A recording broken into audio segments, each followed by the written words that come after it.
Thank you so much for joining us today, and please join me in welcoming our speaker, Katie Hanson.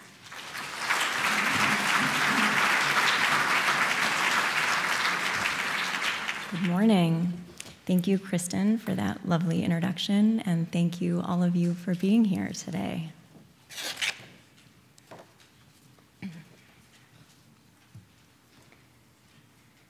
When asked about the way he signed his paintings, with just his first name or with no signature at all, Vincent van Gogh remarked that he disliked hearing his last name mispronounced. And a signature wasn't really necessary anyway. Everyone would know it was his work by how it looked. He was right. His last name is hard to pronounce for those of us who don't speak Dutch. And his works have become some of the most immediately recognizable paintings in the world. Given this fame, 125 years after his death, it can be easy to overlook the fact that his dedicated career as an artist lasted only 10 years, and the bulk of the paintings come from only the last 5 years. 5 very prolific years, during which his work underwent profound transformations. We don't have time to look at all 1,000 paintings today, but we will survey those years of intense work, struggle, creativity, and transformation. When his figure paintings went from looking like the top left to the lower right, his still lifes went from looking like this to like sunflowers, and his landscapes went from looking like this cottage to our very own houses at Auvers.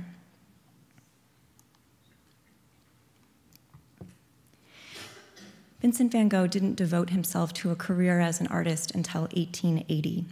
He was born and raised out in the country and always identified with rustic, rural subjects. He was taken with words. He read a lot, and he wrote a lot. Nearly 900 letters, about 700 of those to his brother Theo, whose name you'll hear a lot today. He had an incredible visual memory, what we would think of today as a photographic memory. Years and years after seeing something, he could describe it in exquisite detail in a letter. This great, very enviable visual recall. By the time he took up his career as an artist, he had had 2 failed careers already. He began as an art dealer at age 16, working for Goupil and Company. This was an international operation, and it's also important to keep in mind that Vincent van Gogh was fluent in Dutch, French, and English, and he was able to work in a variety of locations, including Holland, Belgium, France, and England. He mostly sold reproductions, etchings, engravings, photographic reproductions when he worked for Goupil. And the kinds of things that interested him, and why I have this slide up here, were primarily Barbizon paintings, French paintings from the 1830s, 40s, and 50s. So when he's working, he's not looking at the things that are brand new that are being made. He's looking at older works, and this is the kind of thing that he steeped himself in his early interest in the visual arts. It's also important to keep in mind that his uncle, Uncle Vincent, they called him Uncle Cent, also worked for Goupil, so he had a family connection to art dealers, and his own father was a preacher. So after 6 years with Goupil, selling primarily reproductions, Vincent was let go from the gallery. He didn't end up going that route, and he thought he would follow in the footsteps of his father and grandfather and attempt to become a preacher. But he wasn't really great with authority, and he wasn't super interested in doing a lot of schooling. He didn't want to learn Latin. Can you blame him? He already had 3 languages. So he struggled a little there, and he did some parish preaching, but ultimately was also let go from that career. So at 27, he had these two careers already, preaching and working in a gallery. And he was a little frustrated, but he decided that he would devote his life to becoming an artist. And I mention these bits of his background in part because I think it informs his artistic goals. It's good to know what he's seen, what he's been looking at, selling, thinking about, and also that he's someone who had a moment a few years of really believing that he would dedicate himself to spreading a spiritual message, to being a preacher. And so when he takes up this third career, this successful career as an artist, he's somebody who wants to spread a message. He wants to communicate with people. And if he can't do it one-on-one, maybe he can do it with works of art. He knew the history of art very well, and he knew what was involved in training to become an artist, and that was to start with drawing. And so he, in 1880, he began to teach himself to be an artist. And so what I'm showing you here is a drawing of his, and we'll only talk about drawings briefly. I know the last session was on drawings exclusively. This is his own drawing made after a reproduction in a suite of 3 books called the Cours de Dessin by Charles Bargue. And Vincent was so dedicated to teaching himself to do this that he went through the 3 volumes of Bargue 3 times. He talks about it in his letters. He was really dedicated to teaching himself. And you can see him, you can see his successes and a bit of awkwardness as he's learning here. But this is his first step in his training, is teaching himself, translating 2-dimensional reproductions to 2-dimensional drawings. He finds it really hard, but he's very committed, very, very committed to what he will do. He also dug through the kinds of engravings that were left over from his days as a salesman with Goupil and Company. His younger brother, Theo, was also a dealer. He took up working at Goupil, I believe, in '79, and he was very successful with Goupil. Vincent and Theo shared in common an interest in collecting as well, so they had lots of engravings kicking around. And this particular one was actually Vincent's, and you can just sort of see the squaring lines on it if you look really, really close. So he put those in to help himself with translating that etching after Jean-Francois Millet into his own copy of it. Our picture was already in Boston, so he couldn't see it in real life. He really loved Jean-Francois Millet. He responded to Millet as an artist who was interested in working folks, in rustic spaces, and in communicating with his viewers.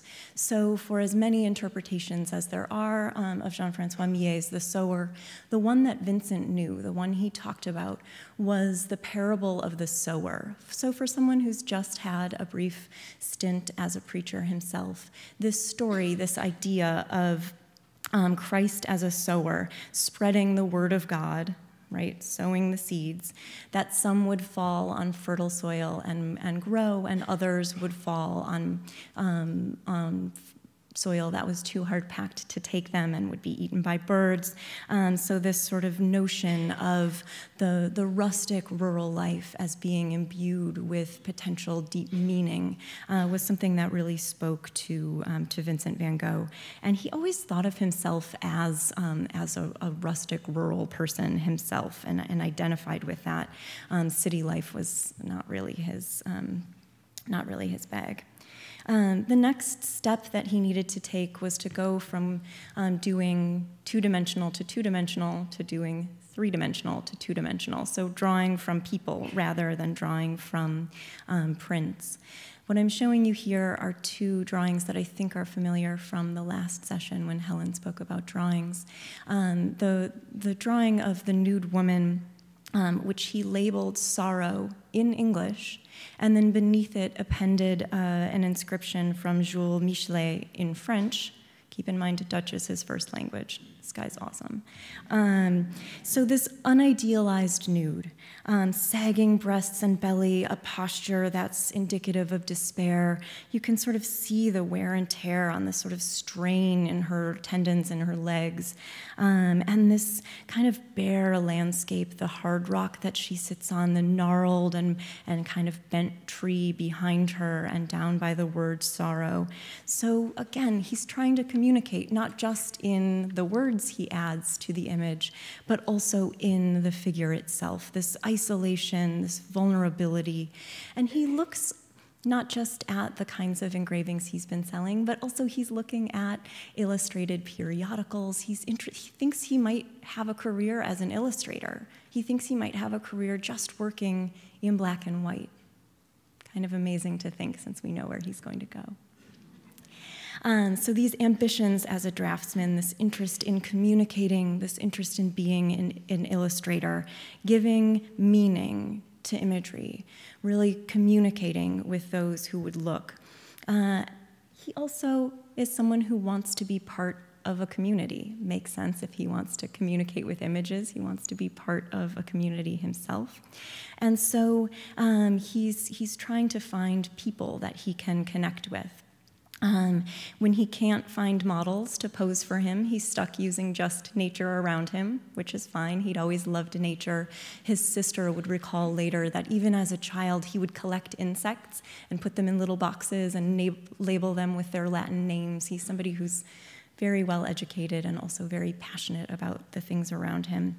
So you can see this similar sort of sense of torment and of isolation and of vulnerability just in the trees and roots in the other drawing. He manages to convey that sort of emotional intensity even without needing the body there, even without needing a person, a figure in the depiction.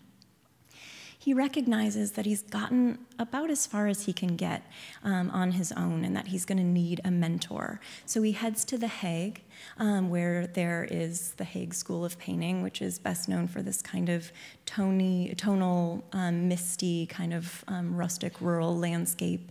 And conveniently for him, Anton Mauve, who's a recognized painter in the Hague School, is also married to his cousin. So this is going to be good because he can check in with an artist who might be able to help him make some more progress than he's been able to make just with, he's done 2 years of just working with engravings on his own and making drawings after those engravings. So he connects with Anton Mauve, and they work together for about 3 weeks. Doesn't last very long. It's pivotal in his life. He'll refer back to it for a lot of time, but 3 weeks together.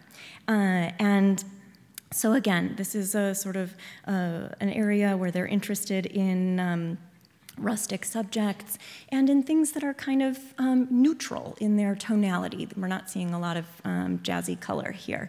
And then I'll remind you of 2 other kinds of things, these kind of French Barbizon paintings that he loves. And then another artist that Vincent van Gogh really, really admired was Jacob van Riesdael. So these kind of landscape views of Holland. So Vincent gets involved in the art community in The Hague. He works on life drawing, he discusses art, but he always feels that he's a little bit at odds with the people around him. And he's encouraged by Anton Mauve to try color. Just give it a try. Go from black and white to try a little bit of color. I intentionally didn't label these, hoping that you might guess for yourself which one's Mauve and which one's Vincent van Gogh. So Mauve introduces Vincent to working with color, trying to compose and shape a work using pigment rather than just black and white. And they start with still life. Why still life? Well, still life is simple, it's inexpensive, and most importantly, it's very, very patient. In case you didn't guess, this one's Mauve, this one is Vincent van Gogh. Probably not what you guessed. That's okay. That's why I did it. After 3 short weeks, Anton Mauve stops answering the door. They weren't getting along entirely well. The other problem, and we won't get into this too much, but the other problem for Anton Mauve, right, their family, they're related by marriage, is that Vincent van Gogh had moved in with a pregnant prostitute, and this was not going over very well in the family, and it caused some tension there. So they part company, and Vincent moves back home, back in with mom and dad, in Noonan. I included a map on the back of your handout if you want to see him move around. It was kind of mind-boggling for me to think about when I typed that list, that he dies when he's 37. That's a lot of moving in a not a lot of years. So if you want to keep an eye on where he is and in what years he's there, that's on the back so that we can have the beautiful paintings on the screen. Anyway, so he moves home with mom and dad in 1884, and he develops his own painting style, his very own first sort of way of working. And the local weavers were among his first subjects. He really admired their hard work, their solitude, and he described them as dreamy, almost pensive, almost a sleepwalker's air. I'll quote from him sort of extensively for the rest of the talk today because he wrote 900 letters. I can use his own voice and not just mine. So he said, "More and more, I find something touching and even heartrending in these poor and obscure workers, the lowest of all, so to speak. I feel like a weaver when he sees his threads getting tangled and the pattern that he had on the loom going to the devil and his thought and effort coming to nothing." So he identifies with these people. He admires them. He respects them. He made 28 compositions, drawings, watercolors, and paintings of weavers. It was really important to him. He was very concerned with his own studio, his own workspace, making sure he had good light, not too much dust, good materials. So he also was really interested in the kind of space that these craftsmen were working in, how much of their home was taken up by this gigantic loom, and how little light there was, how it was hard for him to get far enough away from the weaver to really be able to see the whole sort of space and composition. But if you think back to just a few slides ago when we were looking at Vincent van Gogh, looking at Jean-Francois Millet, they're both interested in rural work and giving a sort of heroic, admirable quality to rural work. Another thing we want to keep in mind about Vincent van Gogh being extraordinarily well-read is that he's reading art theory too. So he reads Charles Blanc's Grammar of the Visual Arts. It's the first thing on your reading list if you're interested in looking at that. And he starts thinking about how does color work. So color works not just by putting it on the canvas, but relationships of color.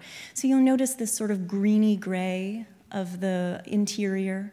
And if you follow green or vert across, you'll see that red is its complementary color, and you'll notice he picks a red fabric for this weaver to weave.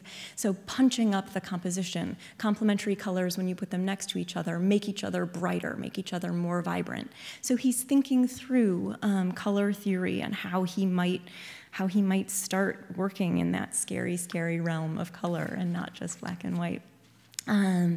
He also is reading Jules Michelet, a publication called Le Peuple, and Michelet also talks about weavers. So Vincent's thinking his own thoughts, reading a lot, reading novels, reading art theory, reading sociology. He's a voracious reader. And what Michelet says about weavers is their pious laments, their monotonous songs, like soothing an infant. The poor recluse sang himself a lullaby to soothe the anxious stirrings of his plaintive spirit. And this is this beautiful way of thinking about work as something that can be soothing. I should also keep in mind that at this moment, Vincent's parents are paying his bills. He's living at home. He's very close friends with his brother, Theo. And Theo's living in Paris, and he is a successful dealer. He's working with Goupil & Company. Goupil & Company turns into Boussard et Valadon. That's the name underneath it on your list of names. People still called it Goupil even after it changed company names. So I'll call it Goupil sort of indiscriminately. But he's working there in Paris, and they're writing back and forth, and Vincent's sending Theo drawings and letting him sort of mark his progress, if you will. And Vincent really wanted to contribute financially. He felt bad that he wasn't making any money, right? Makes sense, he felt bad. But he was also a little bit irked that Theo was unwilling to take these paintings. Keep in mind, this is 1884. We'll look in maybe 3 more slides at what's going on in Paris in the 1880s, but it doesn't look like this. So he's irked with Theo, and he writes to Theo, "You have never ever sold one single painting of mine, either for much or for little. And in fact, you haven't even tried." This tension between the brothers kind of breaks my heart. But Theo does keep encouraging him, and he also starts to send money to Mom and Dad to give to Vincent without telling Vincent. Shortly thereafter, he'll just circumvent Mom and Dad, and Theo will become the primary source of income for Vincent for the remainder. So a really great, really great little brother. The next picture that Vincent van Gogh made was the potato eaters. He saw this as a showpiece. He deliberately chose a composition that would be difficult for him to prove he was on his way to becoming a great painter. He wrote about this particular painting more than any other painting that he made. He wanted to, it's 2 feet by 4 feet, which was really large for him at that time. It took him a month to make. He made numerous preparatory studies and drawings. It cost him a lot of effort and a lot of thinking, and he wanted to express something here. And his idea was that he would express that the people have tilled the earth themselves with the hands they're putting in the dish, and that they've earned their food. This is a guy who's thinking about how he earns his own food at the moment through his toil, through his hard work. And he talks about the flaws in his painting, but he doesn't see the flaws as a problem. He sees them as actually a positive. And so he writes to Theo, "I should be desperate if my figures were correct. I do not want them to be academically correct. My great longing is to learn to make incorrectnesses, changes in reality, so that they may become, yes, lies if you like, but truer than the literal truth." So he's looking for, he's looking to make the people look like they are what they eat. They should look potato-y, they should look lumpy, right? This is his, it's truer than the literal truth. So this is a picture about manual labor, not just his manual labor, which was a lot, but also the labor of the people who he's depicting. And he sees that as the artist's job to draw out the essence of a situation. So coarseness here is part of the subject. It would be wrong to make these people look all, pretty and clean, because they don't have a pretty, clean life. They have a coarse, rough life. And he emphasized that harshness by exaggerating it, and then by putting them in this sort of cramped, gloomy space. It's right, he's trying to speak to his viewers, give that emotional sense of how this works. He's also, and I put this head study next to it because it's, for me, a little easier to see. He's still thinking about complementary colors, but he's tamped them way down. When you mix red and green together, it makes gray. So instead of doing them just side by side, he's making coloristic grays, which is kind of mind-boggling to think about how dark these pictures are. And I meant to mention when I was talking about Charles Blanc, that Charles Blanc is the writer of this kind of textbook for the grammar of the visual arts. And so the way that Vincent van Gogh learns color theory, and it's the color theory of Michel Chevreul, if that's a familiar name to you, he learns it through Blanc. He's not reading Chevreul directly. So he starts sending, Vincent starts sending these heads to Theo in Paris. And Theo writes back like, "Oh, you're getting there, but it's still really dark. It's still really, really dark. Maybe you need to go look at some paintings." So Vincent takes a little day trip and decides he'll go to the land of pictures, as he calls it.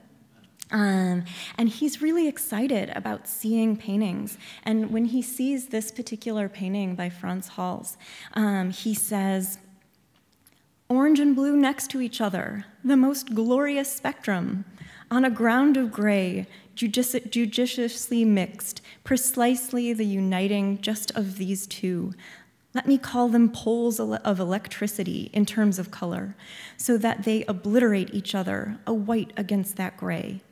He's so excited. He's so excited about color. He will love Hals, Franz Hals, forevermore. He saw this painting. He got excited about the color. He said to Theo, "Presently my palette is thawing, and the bleakness and earliest beginning has gone." He was also impressed by the looser paint handling, by the sort of bravura brushstroke. He really liked that. And this is Vincent after seeing Hals. He does lighten up a lot. And he starts working in a brushier way and really thinking about the sort of the way he can communicate with color. I can't help myself but do one long quote, if you don't mind. It's about autumn, and we're autumn right now, so I feel like we have to hear Vincent talk about autumn. So Vincent says, "There are two things about autumn that particularly attract me. Sometimes there's a gentle melancholy in the falling leaves, in the tempered light, in the haziness of things, in the elegance of slender trunks. Then I like the more robust, rougher side just as much, the strong light effects." So I like having these together. We have a sort of more robust and the slender trunks in both of these. And you see him trying out new combinations of colors. He's thinking about these yellow leaves against what he describes as sort of a lavender sky, so again with the contrasts of colors. And at this point, he feels he's finally ready. He's going to go to Paris. Would have been nice if he gave Theo some warning. But instead, he just showed up at the train station, sent a messenger with a note that said, "I'll be at the Louvre." My brother would be displeased if I did this to him. Anyway, so he does show up at the train station, send Theo a message, "I'll meet you at the Louvre." That's where he goes. They meet up at the Louvre, and Theo's got to figure out what to do because he has a one-bedroom, and now he's got two people to deal with. So they move to Montmartre, they get a two-bedroom, and they do live together for about 2 years. They're in Paris. And Vincent's going, and he's seeing the old master paintings at the Louvre, and he's looking within Paris for spaces that feel rural, that feel like country to him. He's a country boy. So what I have up here is a photo of Montmartre in the 1880s. I know it looks really different than it looks today. For those of you who've been there, I am not kidding. And then this is Vincent's early depiction of where he lived in Paris. So, right, he's looking for things that look, this is not the Paris that you're thinking of, but this is Vincent's Paris for the moment. It changes. So Theo starts trying to introduce him to people, show him modern paintings, show him what's going on in Paris. And this is what's going on in Paris in 1886. 1886 is the year of the final Impressionist exhibition, and Vincent went. He saw the pictures there. He saw works by a whole variety of artists, and he commented on nudes by Edgar Degas. He saw this very important pointillist picture by Georges Seurat. He saw pointillist pictures by Paul Signac, whose name's on your list because I don't have him up here. He also saw landscapes by Gauguin. Sort of a magical ringtone. Landscapes by Gauguin. He saw Gauguin's work. He didn't meet Gauguin right away. We'll get to that in a couple of slides. He also saw an exhibition at Galerie Georges Petit that included about a dozen landscapes by Claude Monet, including this one, which is at the Clark in Williamstown now. So he starts seeing, oh, this is the color that my brother's been talking about for all this time. So his own work looks really dark. It looks kind of dreary next to all this vibrant color. And Theo suggests to Vincent that he might go take some classes at Corman's studio. Corman's this kind of freewheeling academic who was very accepting of difference, and a lot of artists took some lessons there. Vincent particularly met Henri de Toulouse-Lautrec in Corman's studio. They became fast friends, and through these connections, he started to meet more and more artists who were his contemporaries and who were working more in this mode. And he starts to kind of rethink what he's doing. And by kind of rethink, I mean rethink it a lot. So he's been in Paris not very long at this point, about a year. And his work has changed markedly. So, right, this is the space of about 3 years. How much his still life, right? We have a little pot and we have some stalks coming out of it. We have a bowl with flowers. It's quite different what is happening here. So again, thinking about Charles Blanc, about the complementary colors, he's bumping up the color intensity. He's not blending his colors. They're pure pigments next to one another. And if you think about, this is primarily a blue and orange kind of painting. But then if you look down at the tabletop, it's primarily a red and green kind of tabletop. So even these little moments of the kind of lavenderish stem next to the yellowiest part of the flower. So he's really playing with color theory, not in a scientific way, in an emotional way, but he's reading color theory and he's looking at the art around him and he's thinking through it. So if you also, if you're looking at this, he's looking at Impressionism, of course, and he's looking at Pointillism, Neo-Impressionism, Divisionism. It's all the same thing. The tiny dots and dashes that are Seurat, Signac, Van Rieselberg. He's looking at that, and he's trying on different techniques. He's trying them out for himself. So you can start to see in the background here all these sort of sparkly dots, and in the tabletop, these sort of dashes of paint, these different gestures, these different ways of making marks. It looks really different from the way he put paint on the surface only a few years before. And it creates something that has a sort of surface animation to it. There's something for me that's sort of scintillating, that's sort of energetic about the painting. You get, John Rewald once described Vincent van Gogh paintings as made, the brush as marks of energetic marks of energetic traces. And I feel that energy looking at these different kinds of mark making. So that kind of dots and dashes in the background, the big sort of strokes in the table, and then these kind of energetic lines in the flowers. This play of surface and depth as well, the sort of flatness of the background, and then a viewpoint as though you're looking at the flowers, but down at the table. So there's this kind of movement, this kind of lively push-pull that happens here. And in part, this is Vincent van Gogh accepting himself. He's a little bit awkward, and he's accepting that there's a little awkwardness in the way he renders the world around him, but that's okay. It looks like him. It's lively, it's got feeling, it kind of speaks right to you. He's also interested in doing floral still lives because flowers are patient. It's easy to get flowers. There's huge flower markets in Paris, and when they don't sell all of them in a day, it's easy to get some for nothing or for a few cents.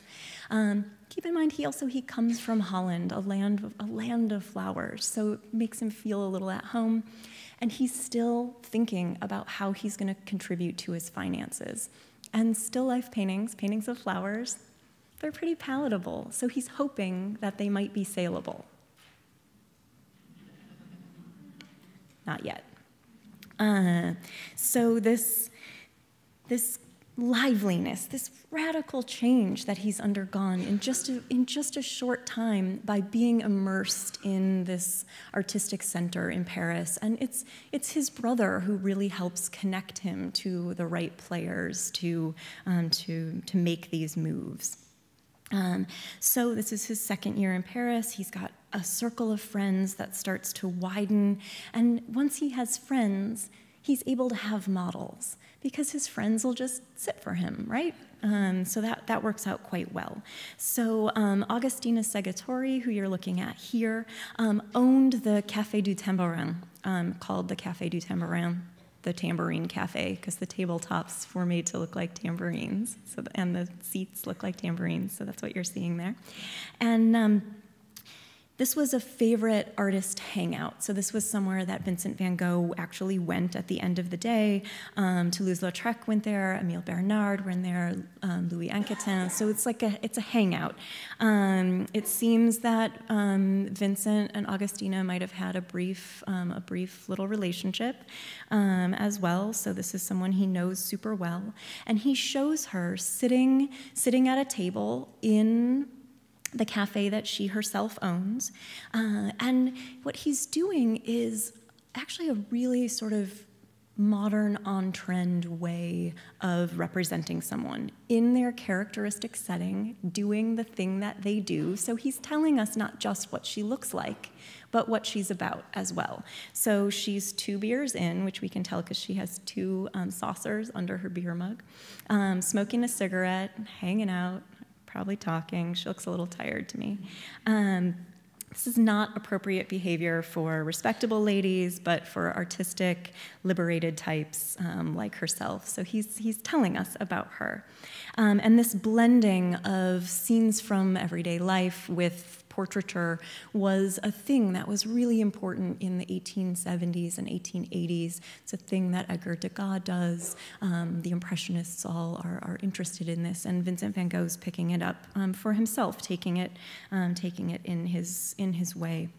And you can see that it's not a bad slide. It is, in fact, that kind of muted color, which looks a little funny after we've just seen the copper pot still life. But he's working closely with Toulouse-Lautrec at this moment, and they're both doing this this kind of more matte color. It's oil paint, but it looks kind of chalky. And they're creating these kind of compositions. So I like seeing these 2 together, not least because Vincent van Gogh encouraged Theo, his brother, to buy this painting on the right from Toulouse-Lautrec, which he did, and it's in the Van Gogh Museum to this day.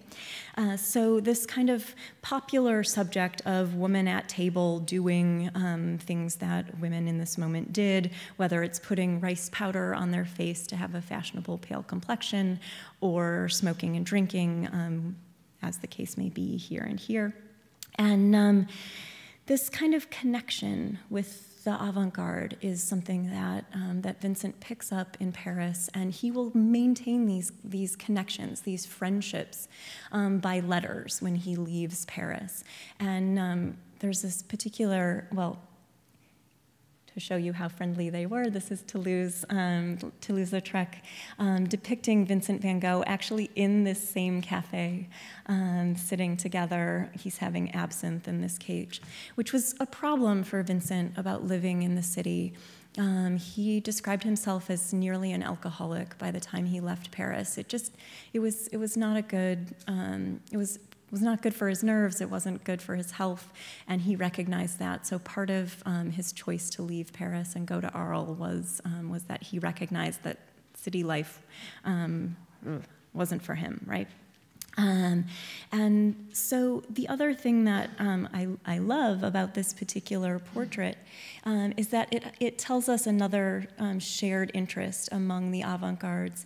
And Vincent and Theo van Gogh were big collectors of Japanese woodblock prints.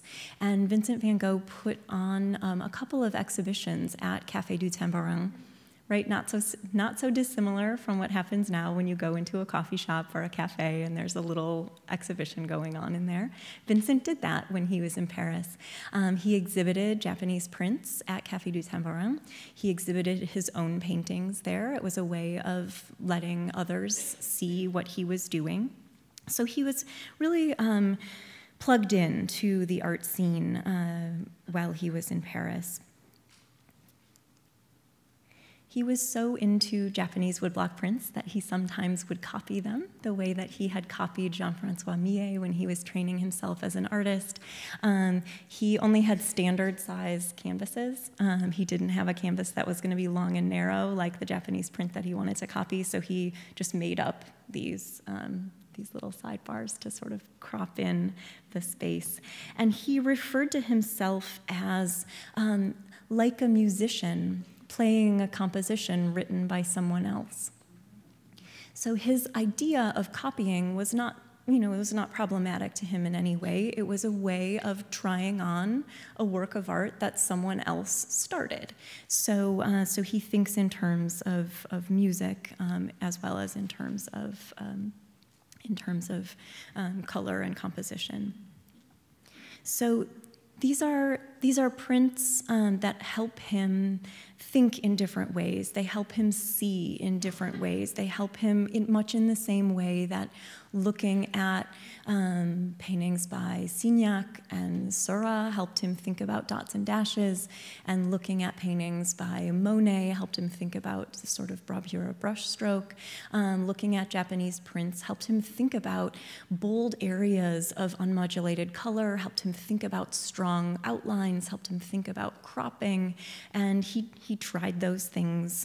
He tried those things out. There are several of these kind of variations on Japanese woodblock prints by him. This is one I just happen to like. He portrayed Agustina Segatori again shortly thereafter. She looks quite different to me in this one with the yellow background. No longer in her characteristic setting, and he's now using color in a less naturalistic way. He's really playing up the complementary colors he's been using and reading about for some time already, and we see him start to really explore patterns. So you see the patterning in her garment, but also the patterning in that funny half frame that he's painted on to sort of up the asymmetry of the composition. And you might notice even the sort of textured basket weave way he's applying the yellow paint in the background of the painting. So this play of pattern and texture and this interest that he has in not just painting portraits of individuals as themselves, but he starts to think about painting portraits as representations of individuals who can also stand for a type. And we'll see him continue to do that.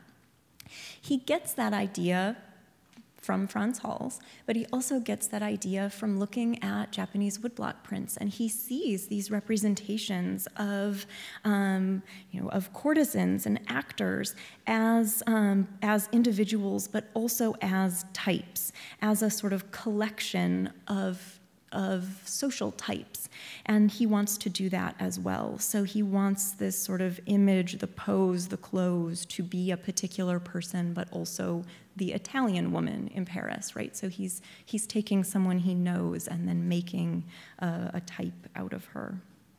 I love these two together because you can also see this sort of flat yellow background and this extensive play of patterning. For me, it's challenging to read how her body is turned quite exactly under here, and it's very challenging for me to read how her body is working under all this patterning either. Is this a tabletop, a basket, an apron? I do not know. It doesn't really matter to me, though, if I stop thinking about what it is and enjoy it as a combination of colors and a representation of a type, but it does have that kind of satisfying push-pull. There's a lot to look at and think about, and I think he's seeing some of those beautiful areas of pattern play in Japanese woodblock prints that he's collecting himself with his brother's help, not making any money. Where am I?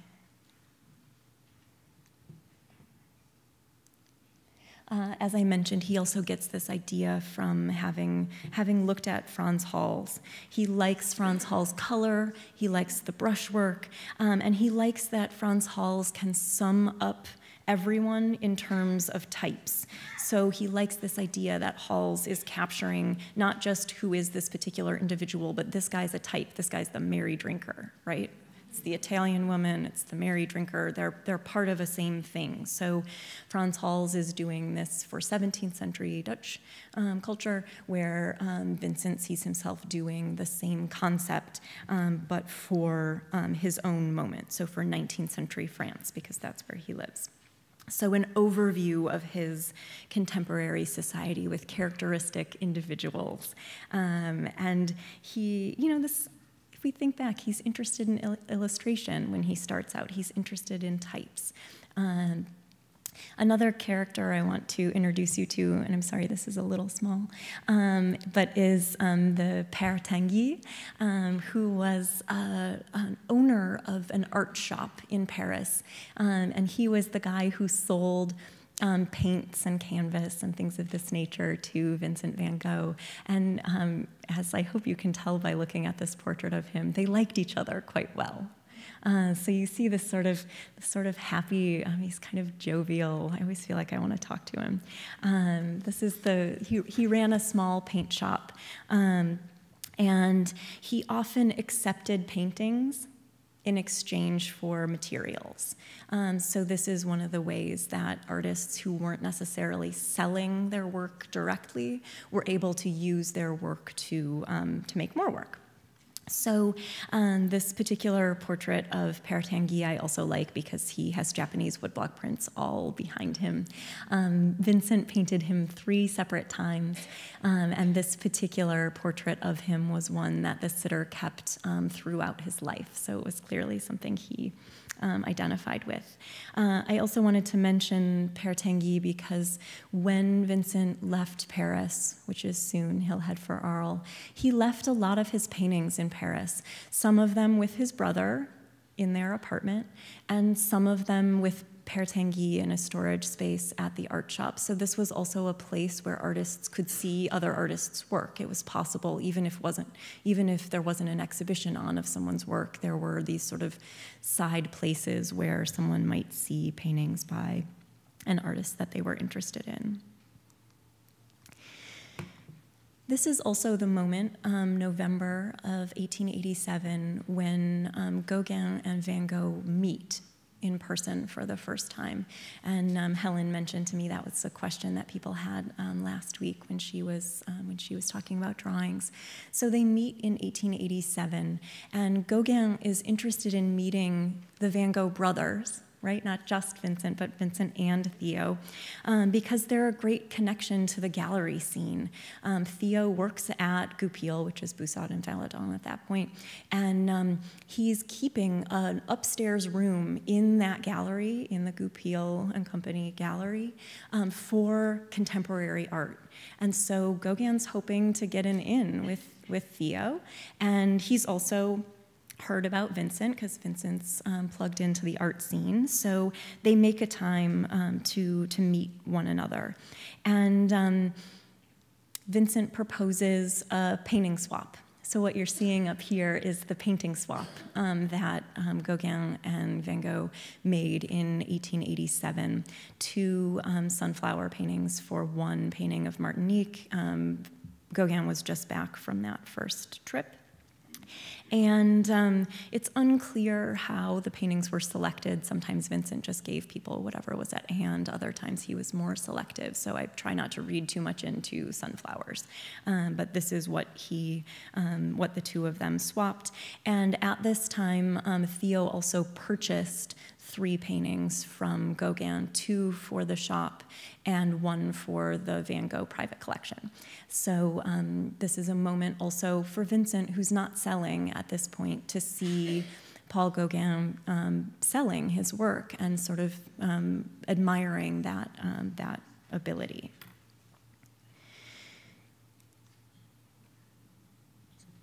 So shortly thereafter, Vincent decides to leave Paris. He decides he's going to leave Paris and he's going to head for the south of France. He wanted to go to Japan. He couldn't go to Japan. He needed to get out of town. He decided he'd go somewhere that was really different from Paris. And so we went to Arles. He hopped on the train, headed down to Arles in February of 1888. And he was excited that it was more rural. Remember, he likes rustic things. He likes rural things. Hopefully you might recognize that figure in his painting. Look familiar? Yeah. This is what I mean. Once he's got something in his head, it stays there. He uses it again and again. He thinks about it in different places, in different contexts, in different times. It doesn't go away for him. So we start to see him reaching what we think of as his mature style, this synthesis of Impressionism in the intense colors, Neo-Impressionism, Divisionism in this evident brushstrokes, and these kind of calligraphic effects that he loved in Japanese prints and in the bold sort of stylizations he loved in Japanese prints. And he thinks, again, right, He's a musician playing a composition begun by someone else, so he's really switching it up here and giving a bigger setting to the sower. But he's still thinking about the sower as a religious parable. He's not going to paint something straight out of the Bible, but he's going to think about subjects that have that kind of potential for deeper, more profound meaning. That's something that continues to be really important to him. He also continues to be interested in doing portraits of individuals who can also serve as types. So you might recognize our very own postman, Joseph Roulin. This was Vincent's neighbor in Arles. Postman Roulin got the mail at the train station. He had an important job in town. He was also one of Vincent's closest friends and a drinking buddy of his. So they spent a goodly amount of time together, talking, singing, all kinds of things. And Vincent has this ambition coming from Paris to Provence that he wants to do portraits of rustic types, capture the sort of rustic individuals, types around him in terms of their customs, their temperament, their nature. And he writes to his brother and he says, "I always feel confidence doing portraits, knowing that work is much more serious.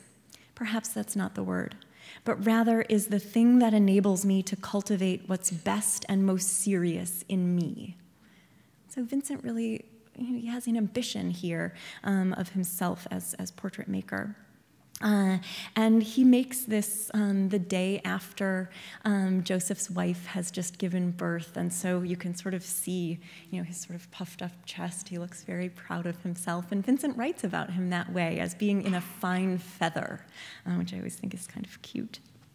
And again, thinking with Halls, how much this is a very yellow painting on a sort of yellowy background. Now we have a very blue outfit on a very blue background. So it's not like he's copying Halls, but he's thinking about this previous artist who'd been a chronicler of his age and achieved what Vincent described as a painting of humanity, of an entire republic by the means of making portraits.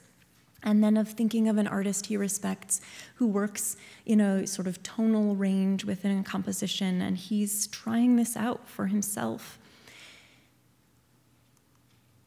He couldn't get people to sit for him without some sort of payback. For Joseph, it was often beer. It was.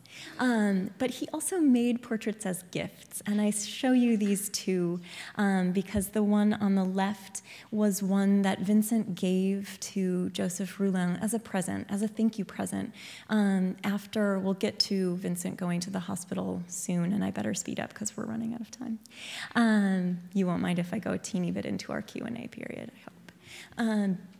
He gave Joseph the one on the left as a thank you present because Joseph watched the house while Vincent was in the hospital. It's a thing we still do, right?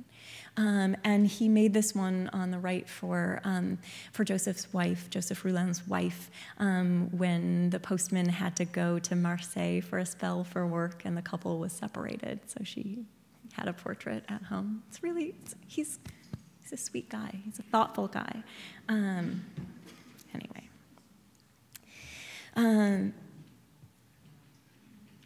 I'm especially fond of this particular portrait. Likely many of you have never heard of Eugen Bach, who's a Belgian artist and became a friend of Vincent van Gogh. But what Van Gogh wanted was the opportunity to make a portrait of a creative person. And he'd been thinking about what would it take to, he writes to Theo, I should like to paint the portrait of a fellow artist who dreams great dreams. Behind the head, I paint infinity. I give it a plain background of the richest, most intense blue. So this is ambition here. He was thinking a lot about artist types, and he'd thought about Dante as a great creative person. Vincent had been reading Thomas Carlyle on hero and hero worship at this moment, and Carlyle describes Dante as having an infinitude in him. Makes me laugh. And so he didn't want to paint from a drawing, right? He'd been through that a lot earlier in his career. That's why we talked about that. And he thought, man, Dante's nose really reminds me of Gauguin's nose. I wish Gauguin were here so that I could make a portrait of Gauguin as my creative type, but he's not around, so I got to use what I have. And what I have is this guy, Eugen Bach. His face kind of looks like a razor blade. It'll work. And so he gets him to sit for this, this portrait that looks like him, but is also embodying an idea. So this evocative color. And he talks about a sunset radiance, the eagerness of the soul. And I love, if you're thinking about complementary colors, this sort of color play of the orangey yellow and the purpley blue, and this moment behind his reddish hair that reminds me just a teeny bit of a halo. It's not a halo, but that sort of hotness of the head, that sort of creativity. Here's a creative guy. We're not seeing him with pens and pencils, with books, with a palette, no hands, right? It's a creative mind that Vincent's showing us. The infinitude behind him, implying the infinitude within him. A guy who dreams great dreams. And Vincent starts talking about starry skies at this point. You see where I'm going. He starts talking about starry skies as transcendent, as somehow thoughtful about afterlife and the world that is after this world. And he talks about stars. He talks about stars as a place of great promise, of a place we could aspire to. I'll get back to that when I get to the one you're thinking of. But I wanted you to know he thought about night skies, and he thought about stars and the meaning of that sort of intense blue and vibrant glowing orbs many times. He also thought about night times in scary ways. This is one of the paintings that works best for me when it comes to complementary colors. He talks a lot about complementary colors like couples, and you know these couples. Couples who, when they're together, They make each other better. They're like way more fun when they're together than when they're apart. Complementary colors can do that. And sometimes couples, and you know this couple too, when the people are together, they make each other worse. They're like, no fun. You know that couple. So he talks about complementary colors that way, not in a science way, but in an emotional way. And so for me, this sort of play of orangey yellow and blue, it's pretty soothing. I feel okay here. This is a good night for me. This is a pretty scary night for me. Apparently it was a pretty scary night for Vincent as well. He described it to Theo. Everywhere there is a clash and contrast of the most disparate greens and reds in the figures of sleeping layabouts, small in the empty room. Atmosphere like that of the devil's furnace, a sulfur place, a place that could make you go mad, that could make you commit crimes. Yikes. So he's talking about the terrible passions of humanity, these contrasting greens and reds. They're like a couple having an argument. It's fighting in there. It's fighting color. It's not fighting figures, but that sort of creepiness. And there's a creepiness, it's hard for me to look at. I love this painting, but it is hard to look at. There's a sort of intensity, that sort of vibratory quality of the green and red, but also if you look at the sort of steepness, the way that the floor rushes up ahead of you, it's like it's going to tip over onto you. And I always feel like this pool table, it wants to jump, right? There's something in there, that kind of electricity in the composition. It's very unnerving. And that was his goal. He was trying to make a masterpiece here. This is a win for me. He's trying to make a masterpiece, but one that's about this symbolic language of color, and this color it's intense, and it really sort of speaks to his willingness to start with something he really sees, but then push from it, abstract from it a bit. I'm running out of time. Shortly after the making of Night Cafe is when Gauguin comes to visit.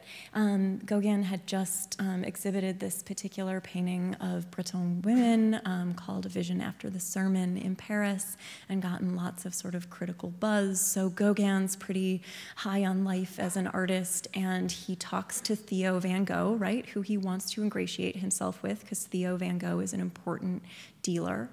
And Theo says, I'll make you a deal. You can go to Arles and live with my brother for free if you send me one painting per month. Not bad. So Paul Gauguin says, I'll give it a shot. He lasts 9 weeks. 2 paintings.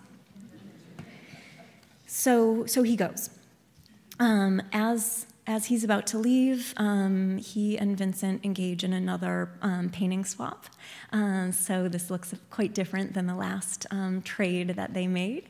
They send these to each other right before they're going to live together, and I like sort of seeing how they're thinking a little similarly at this moment, right? So focus on the head and the eyes, that sort of strong three-quarter profile.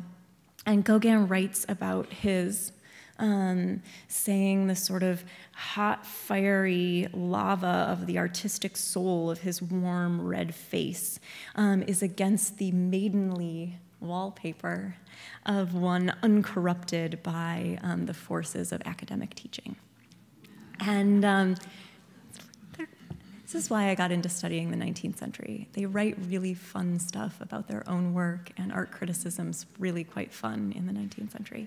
Anyway, Vincent also writes about his self-portrait as a monk, and he says that, okay, it's really hot right before he makes this portrait, and so he shaves his head because it's going to make him cooler, and then he decides it makes him look like a monk.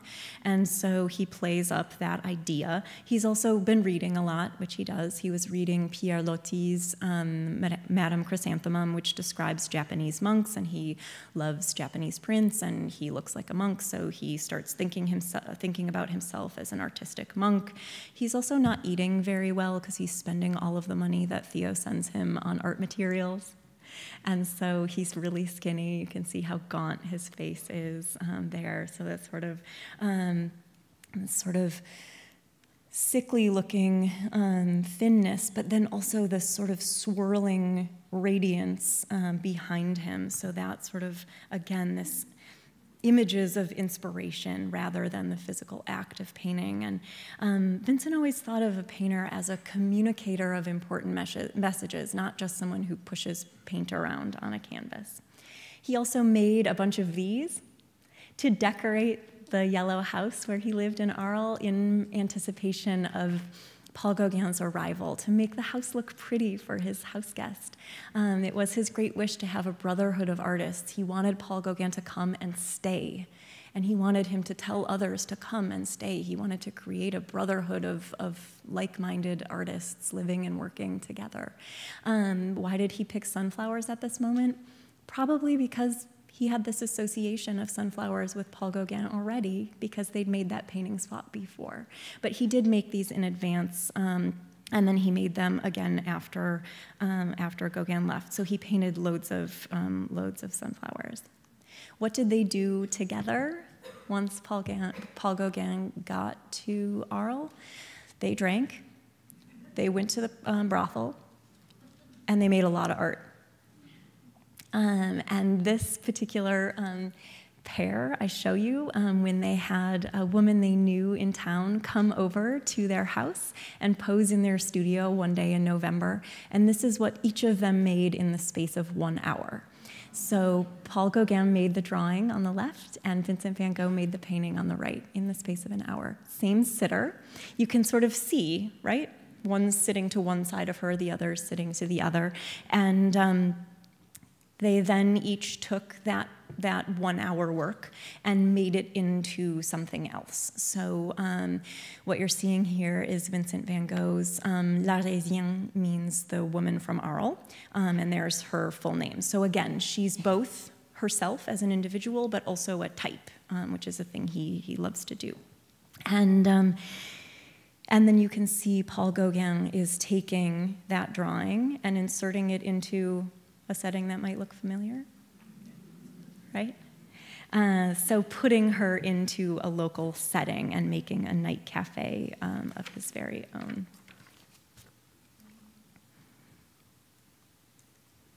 This is the moment where I regrettably have to tell the ear story. After a short time together, and keep in mind it's getting to be December of 1888. They're indoors a lot in this, small house that they're sharing together, sharing a studio together. They're talking all the time, and tensions are starting to grow high. And I like to think of December 23rd of 1888, when the ear-cutting incident took place, as the perfect storm. They've been talking about some murders that took place that were discussed in the newspaper. Paul Gauguin's been talking about going back to the tropics again, leaving Vincent, right? This is not the sort of brotherhood that they thought. And Vincent gets a letter in the mail from Theo that Theo's proposed to a young woman in Paris that he hopes to marry. So there's a lot going on at the moment where Vincent does indeed slash his ear. Nobody knows exactly what it was that happened, but he appeared at the brothel at 11:30 p.m., asked for a certain Rachel, handed Rachel a package, and inside the package was some ear. Then he went home, and the next morning the police came. He was in bed, blood-soaked sheets, barely alive, and they arrested Gauguin, or stopped him for questioning. They didn't arrest him. They stopped him for questioning. He said, "I have no idea what you're talking about." And then he messaged Theo to come quickly from Paris, we have trouble. And so Theo arrives, they get Vincent checked into the hospital, and Gauguin leaves. So they leave on awkward terms, but they do continue a correspondence for the remainder of Vincent's life, so it couldn't have been that bad. What Vincent was working on in December, and what he would work on again when he got out of the hospital a few weeks later, was this painting of the wife of the postman, this painting of Augustine Roulin, the postman's wife, called Lullaby. This is our particular version of it.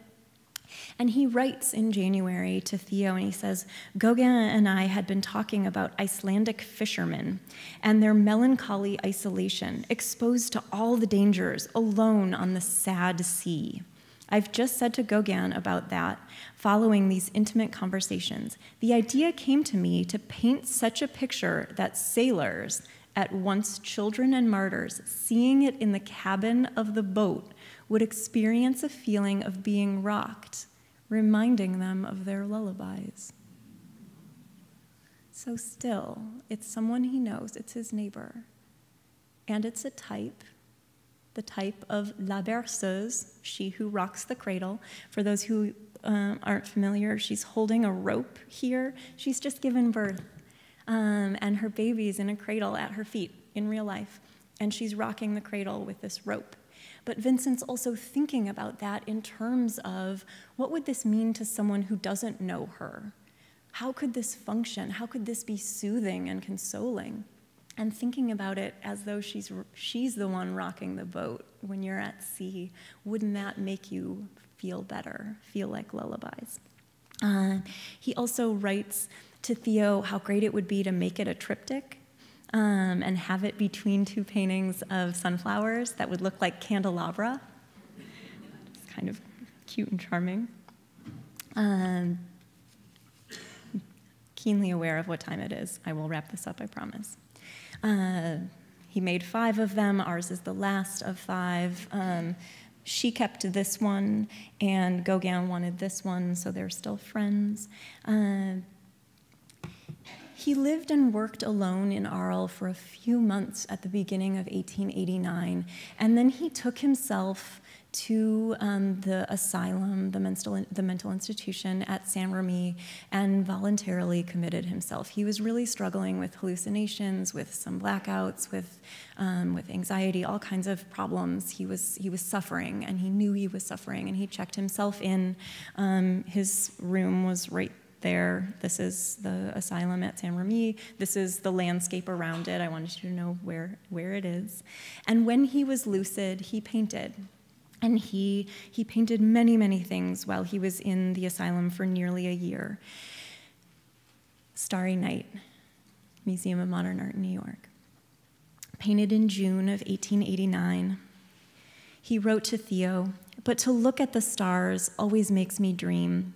As simply as I dream over the black dots of a map representing towns and villages. Why, I ask myself, should the shining dots of the sky not be as accessible as the black dots on a map of France? If we could take a train to get to Rouen, we take death to reach a star. One thing undoubtedly true in this reasoning is this, that while we are alive, we cannot get to a star, any more than when we are dead, we can take the train." Heartbreaking. So he's thinking, he's reading, he's looking at the world around him. He shows you the church, right? Here he is, someone with an important background in the ministry. And it touches the sky, but nature reaches even further, and he writes about cypress trees as trees that he sees in cemeteries, as trees that are funereal. So it feels to me a bit like it is death that reaches the star in our starry night, but not in a gloomy or depressing way, in a way that's enticing and exciting and alive. And he's reading Thomas Carlyle again, who describes the church as the symbol of unshakable faith in the vague and shoreless universe. So these kinds of combinations of things, I don't want to downplay his inventiveness, his creativity in any way, but thinking back to things he loved, his whole life of loving paintings, with giant skies and small, tiny villages, with huge, huge trees. He's taking things he knows and the world he sees around him and the ideas he has, and he's bringing them all together in a way that's profoundly exciting and profoundly innovative and new. I hate to skip this, but I am very aware of time.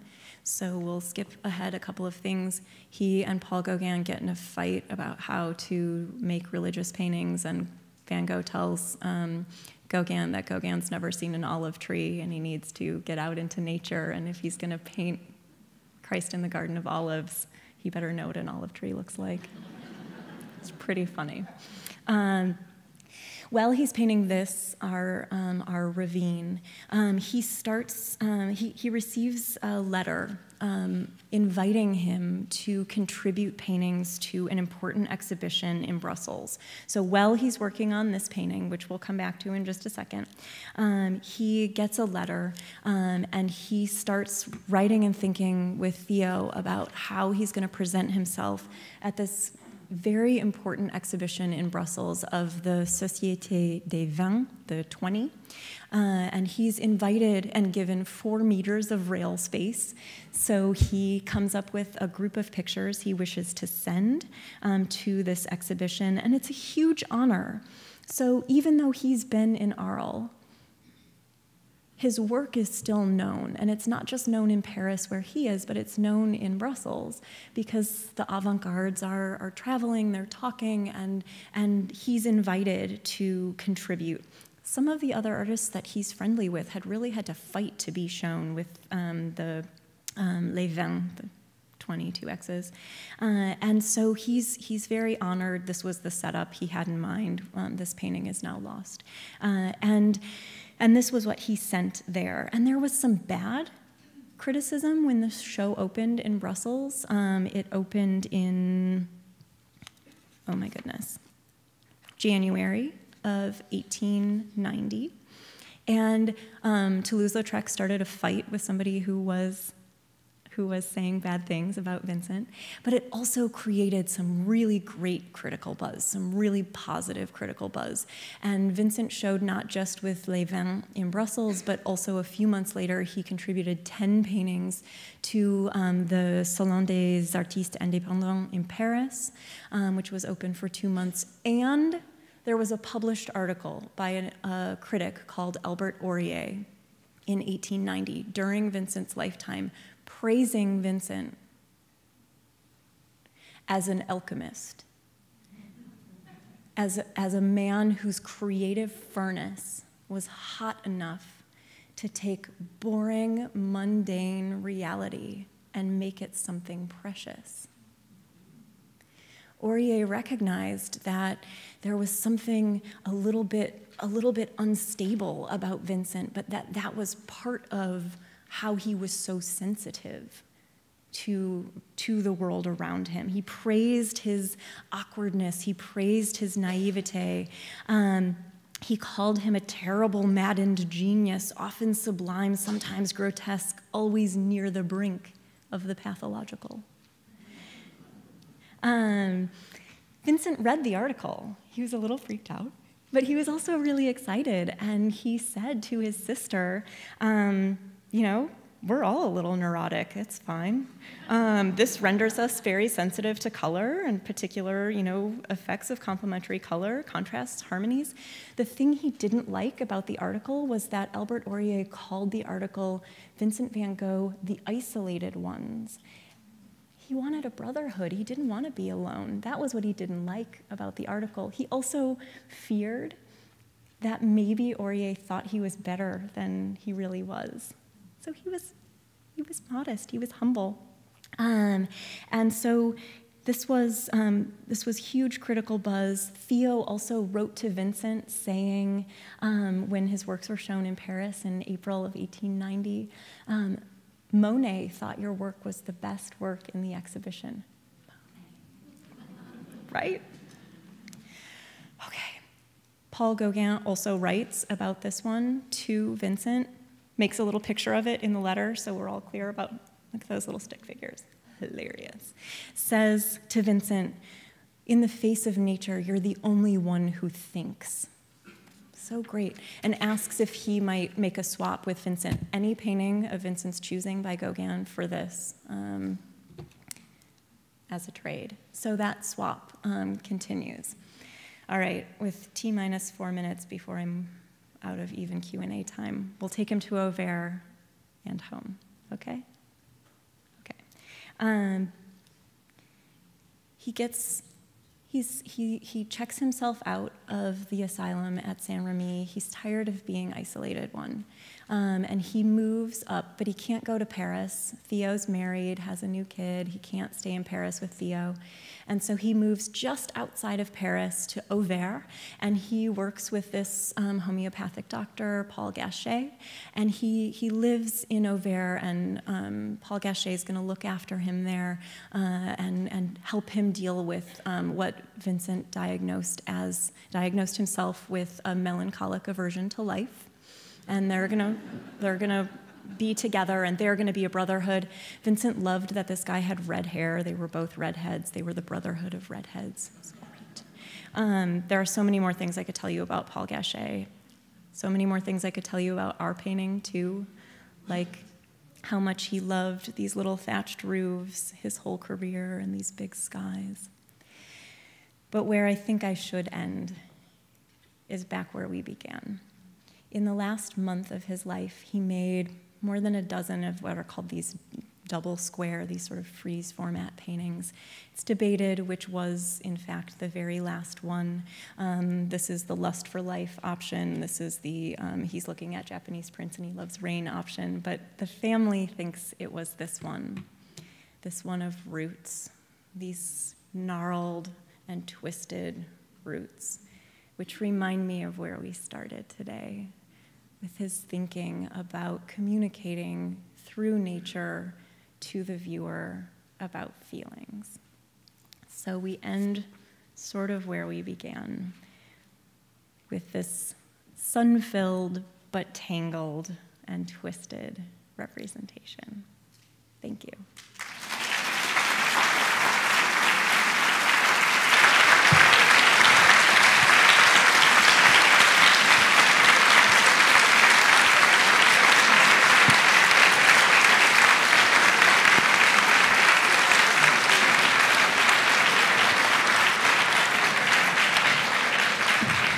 We'll take one quick question. I'm so sorry. I love him too much. And if you're leaving, just please respect those around you.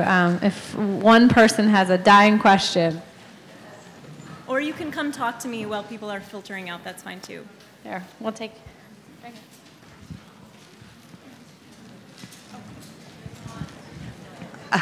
Were Vincent and Paul Gauguin competitive with each other? Or were they supportive all the time? Both. There was a sense of competition